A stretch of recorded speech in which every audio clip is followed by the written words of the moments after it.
Welcome friends. नमस्कार मित्रांनो, मी रंजना'स campaign व्लॉगमध्ये तुमच्या सर्वांचं स्वागत करते. मी या यूट्यूब चॅनलमध्ये तुम्हा सर्वांचंच खूप मनापासून स्वागत करते. सध्या नवरात्री चालू आहे, तर नवरात्रीच्या 7व्या दिवशी, 8व्या दिवशी किंवा मग 10व्या दिवशी म्हणजे सप्तमी, अष्टमी किंवा मग दशमीला बऱ्याच भागांमध्ये घटाला या कडकण्यांचा नैवेद्य दाखवला जातो. अगदी खुसखुशीत, तोंडात टाकताच विरघळणाऱ्या आणि अजिबात कडक किंवा वातड न होणाऱ्या या कडकण्या कशा बनवायच्या, चला तर मग आजच्या रेसिपीला आपण सुरुवात करूया. इथे मी एका परातीमध्ये 2.5 वाटी मैदा घेतलेला आहे. या वाटीने मी 2.5 वाटी मैदा इथे घेतलेला आहे. आता या मैद्यामध्ये आपल्याला एक अर्धा चमचा वेलची पावडर घालायची आहे. तुम्ही तुमच्या आवडीनुसार वेलची पावडर कमी जास्त करू शकता. यानंतर यामध्ये आपल्याला अगदी चिमूटभर मीठ घालायचं आहे आणि हे चांगले मिक्स करून घ्यायचं आहे. आता इथे मी हे चांगले मिक्स करून घेते. आता हे मिक्स करून घेतल्यानंतर आपल्याला हे एका साईडला ठेवून द्यायचं आहे. तर यानंतर इथे मी पाऊण वाटी बारीक रवा घेतलेला आहे. ज्या वाटीने आपण मैदा घेतला त्याच वाटीने इथे आपल्याला पाऊण वाटी बारीक रवा घ्यायचा आहे आणि यामध्ये आता आपल्याला दूध घालायचं आहे. दूध इथे आपल्याला रूम टेम्परेचरवरचे वापरायचं आहे. रवा दुधामध्ये भिजेल इतपतच दूध इथे आपल्याला वापरायचं आहे आणि हे यामध्ये चांगले मिक्स करून घ्यायचं आहे. आता हे चमच्याने चांगले मिक्स करून झाल्यानंतर असेच एक 10 मिनिटांसाठी ठेवून द्यायचं आहे, जेणेकरून रवा छान दुधामध्ये भिजला जाईल. आता एक 10 मिनिटानंतर रवा यामध्ये छान असा भिजलेला आहे.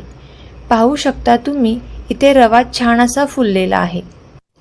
आता आपण हा रवा या मैद्यामध्ये घालून घेणार आहोत.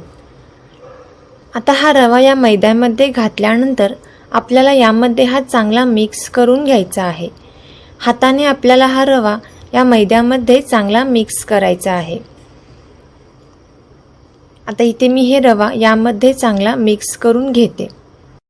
आता हे मिक्स करून झाल्यानंतर आपल्याला एका साईडला ठेवून द्यायचं आहे. यानंतर इथे मी एक तडका पॅन घेतलेला आहे. यामध्ये आपल्याला पाऊण वाटी तेल घ्यायचं आहे. ज्या वाटीने आपण मैदा घेतला होता त्याच वाटीने इथे आपल्याला तेल देखील घ्यायचं आहे. आता हे तेल चांगले गरम कडकडीत करून घ्यायचं आहे आणि हे गरम तेल आपल्याला या मैदा आणि रव्यावरती छान असे ओतून घ्यायचं आहे. आता इथे आपल्याला हे चमच्याने सुरुवातीला तेल यामध्ये चांगले मिक्स करून घ्यायचं आहे. तेल घेताना इथे आपल्याला कडक आणि एकदम गरम असेच घ्यायचं आहे. आता इथे मी हे चमच्याने चांगले मिक्स करून घेते. चमच्याने थोडे मिक्स करून घेतल्यानंतर इथे आपल्याला हाताने हे चांगले या पद्धतीने हे मोहन मैद्याला चांगले लावून घ्यायचं आहे.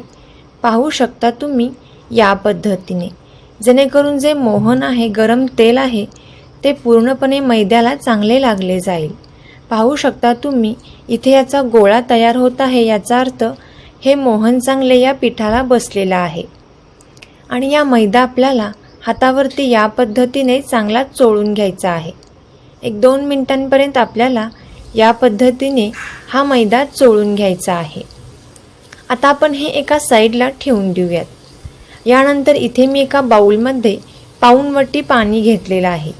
या पाण्यामध्ये आपल्याला 1 वाटी पिठी साखर घालायची आहे. तुम्हाला जर जास्त गोड हवं असेल तर तुम्ही यामध्ये आणखीन पिठी साखर ॲड करू शकता. आता ही पिठी साखर आपल्याला या पाण्यामध्ये चांगली मिक्स करून घ्यायची आहे. इथे मी ही पिठी साखर या पाण्यामध्ये चांगली मिक्स करून घेते. 1-2 ते 3 मिनिटांनंतर पिठी साखर पाण्यामध्ये चांगली मिक्स झालेली असेल. पाहू शकता तुम्ही या पद्धतीची. आता आपल्याला या रवा मैद्यामध्ये हे साखरेचे पाणी घालायचे आहे. हे साखरेचे पाणी घालताना आपल्याला एकदम असे घालायचे नाही.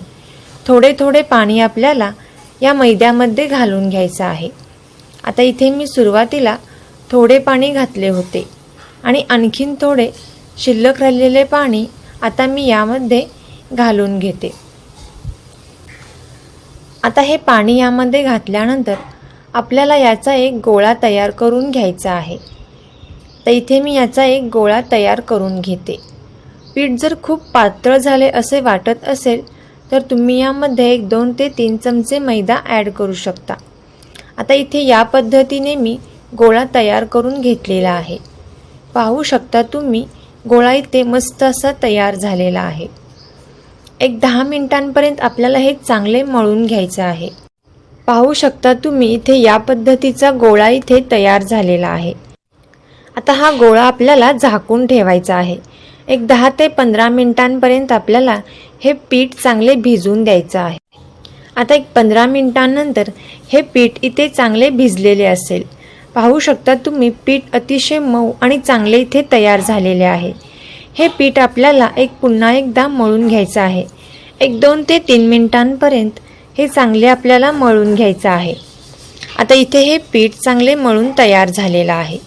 आता आपण याचे गोळे तयार करायला घेणार आहोत. तुम्ही इथे तुम्हाला हव्या त्या साईजचे गोळे इथे तयार करू शकता. इथे मी या पद्धतीचे गोळे इथे तयार करून घेतलेले आहेत. आता याच पद्धतीने मी बाकीचे सुद्धा सर्व गोळे इथे तयार करून घेते आणि यामध्ये आपल्याला थोडासा मैदा सुद्धा घ्यायचा आहे. आता आपण एका पोळपाटावर थोडासा मैदा घालायचा आहे आणि गोळा यावरती ठेवून पातळ अशी गोल पारी तयार करून घ्यायची आहे. तुम्ही इथे तुम्हाला हव्या त्या साईजची पारी इथे तयार करून घेऊ शकता. पारी लाटताना आपल्याला फक्त इथे पातळ अशी लाटून घ्यायची आहे.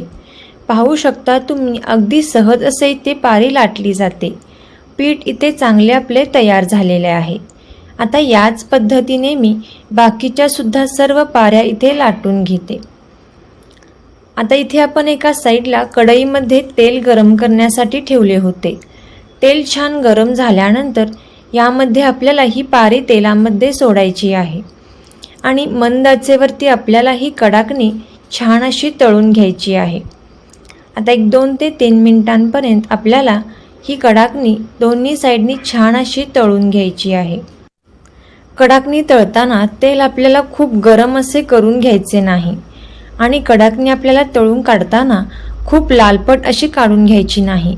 अगदी पांढरट रंगावर काढून घ्यायची आहे, कारण कडाकणी तळून काढल्यानंतर थोड्या वेळाने ती आणखीन लालपट अशी होऊन जाते. त्यामुळे या रंगावरती आपल्याला कडाकणी इथे काढून घ्यायची आहे. आता याच पद्धतीने इथे मी सर्व कडाकण्या इथे तळून घेतलेल्या आहेत. पाहू शकता तुम्ही अगदी कुरकुरीत आणि खुसखुशीत कडाकणी इथे तयार झालेली आहे. या पद्धतीने याची माळ बनविली जाते आणि ती नंतर घटाला घातली जाते. कडाकणी नक्की करून पहा आणि कशी झाली ती कमेंट करून नक्की सांगा. तुम्हाला जर हा व्हिडिओ आवडला असेल तर आपले मित्र मैत्रिणी आणि नातेवाईकांसोबत हा व्हिडिओ शेअर करा. तुम्हाला आजची रेसिपी कशी वाटली कमेंट्समध्ये नक्की कळवा. चॅनलला नक्की सबस्क्राईब करा.